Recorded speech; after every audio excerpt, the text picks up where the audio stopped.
Fikrimcə bu cür xırçıltılı, qatları dən-dən olan fəsəlini sevməmək olmaz. Sizlər də fəsəli sevirsinizsə, sizlər üçün elə bir resept verəcəm ki, bu reseptlə artıq hər biriniz evdə rahatlıqla fəsəli hazırlaya biləcəksiniz.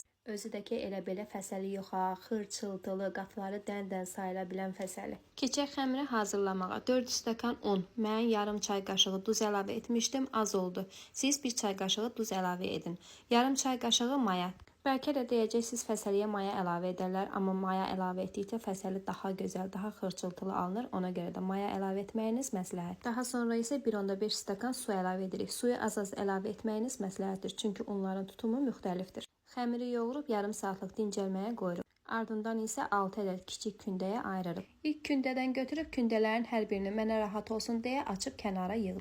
Daha sonra üzərini yağlayıb göstərdiyim formada büküb yenidən 15 dəqiqəlik dincəlməyə qoydum. Daha sonra isə oxlubla açdım. Qızmar tavaya biraz yağ əlavə edib hər iki üzünü qızartdım. Sizlərə aran zonasından olduğumu demişdim. Bizlərdə fəsəlini şəkər tozu ilə yeyirlər. Bəs sizlərdə necə yeyirlər? Rəylərdə fikirlərinizi gözləyirəm. Hazırlayacaq olan hər kəsə isə nuş olsun.